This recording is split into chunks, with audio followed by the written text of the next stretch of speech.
ఇది తెలగపిండండి. తెలగపిండి ఎండు రొయ్యలు కూర చేస్తున్నాను. మీకు తెలుసా తెలగపిండి అనేది కూర చేసుకుంటారని? మేమైతే చేసుకుంటాము. ఇందుకు ఒక ఉల్లిపాయ, ఒక 5 పచ్చిమిర్చి కట్ చేసుకొని ఉంచుకున్నాను. ఎండు రొయ్యలు శుభ్రం చేసుకొని ఇలాగ నూనెలో వేయించుకోవాలి. ఉల్లిపాయలు, పచ్చిమిర్చి కూడా వేయించుకొని ఇందులో గ్లాస్ వాటర్ పోసుకొని మరగనివ్వాలి. ఇందులో 2 స్పూన్లు సాల్ట్, హాఫ్ టీ స్పూన్ కారం, హాఫ్ టీ స్పూన్ పసుపు బాగా మిక్స్ చేసుకోవాలి. ఇది మరుగుతుంటుండగా తెలగపిండిలో 2 గ్లాసులు వాటర్ పోసుకొని బాగా మిక్స్ చేసి పెట్టుకున్నాను.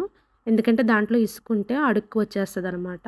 ఇప్పుడు దాన్ని మనం తేర్చుకుంటూ ఈ మరుగుతున్న వాటర్‌లో పోసుకొని మనం బాగా కలుపుకొని మూత పెట్టాలి. ఈ వాటర్ అంతా డ్రై అయ్యే వరకు కూడా మనం ఉడకనివ్వాలి. ఎగ్ పొరుటు ఎలా వస్తదో పొడి పొడిగా అలాగే ఇది కూడా వస్తదండి. అంతవరకు మనము ఇలా తిప్పుకుంటూ ఉడకనివ్వాలి. ఈ విధంగా రెడీ అయిందండి.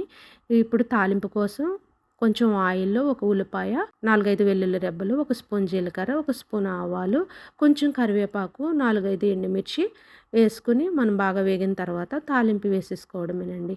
ఎంతో రుచిగా ఉంటది. మీరు కూడా ట్రై చేయండి. ఎప్పుడు ట్రై చేయని వాళ్ళైతే. ఈ వీడియో మీకు నచ్చినట్లయితే లైక్ చేయండి, షేర్ చేయండి, సబ్స్క్రైబ్ చేసుకోండి.